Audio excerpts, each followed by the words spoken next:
বাইরে প্রচণ্ড বৃষ্টি হচ্ছে, তাই গরম গরম মুরগির মাংস আর খিচুড়ি খাবো।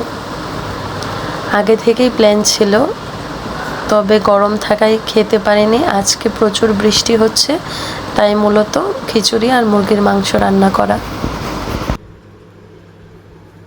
চাইলে চিকেনটা একদম ভুনা করা যেত, তবে খিচুড়ির সাথে আমার মনে করি ঝোল রাখলে বেশি ভালো লাগে। আর সবচেয়ে ইন্টারেস্টিং বিষয় হচ্ছে খিচুড়িটা আমি নিরামিষ পদ্ধতিতে রান্না করেছিলাম।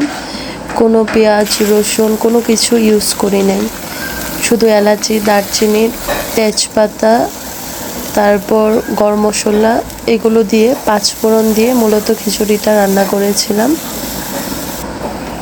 আগেই আমি ডালটা সিদ্ধ করে রেখেছিলাম, এটা অবশ্য ভিডিওতে দেখাতে পারলাম না। দেখেন, ডাল আগে থেকে ডাল সিদ্ধটা এখানে দিয়ে দিলাম।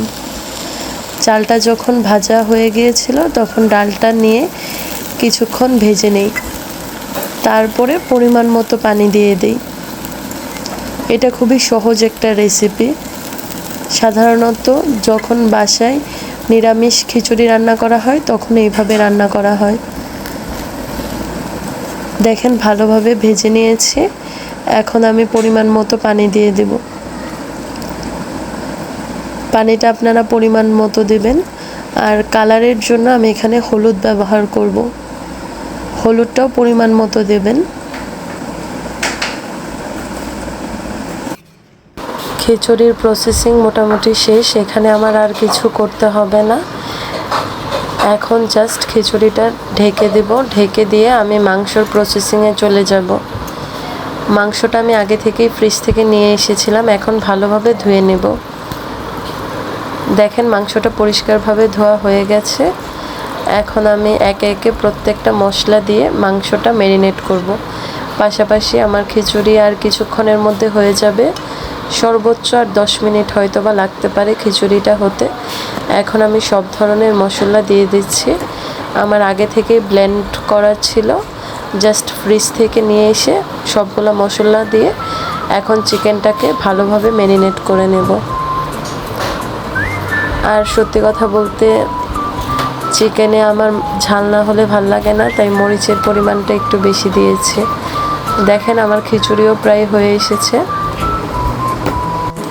আর পোলাওয়ের চালের খিচুড়ি খেতে আমার সবসময়ই অনেক ভালো লাগে।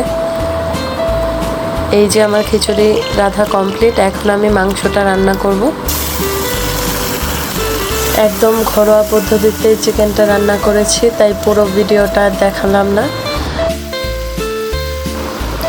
চিকেনটাও প্রায় হয়ে এসেছে। দেখেন, চিকেনের কালারটাও অনেক ভালো এসেছে। আর আমার খিচুড়ি তো আগে থেকেই রান্না কমপ্লিট। বাইরে প্রচুর বৃষ্টি হচ্ছে। আপনারা সাধারণত খিচুড়ি দিয়ে কি খান তা অবশ্যই কমেন্টে জানাবেন। তবে আমাদের এখানে ম্যাক্সিমাম খিচুড়ি দিয়ে বিভিন্ন মাংসই খাওয়া হয়। বিশেষ করে খিচুড়ি দিয়ে হাঁসের মাংসটা খেয়ে দেখবেন। হাঁসের মাংস খিচুড়ি দিয়ে খেতে বেশ ভালো লাগে। আমার রান্না কমপ্লিট, এখন শুধু গরম গরম খিচুড়ি আর মুরগির মাংস দিয়ে খেয়ে নেব।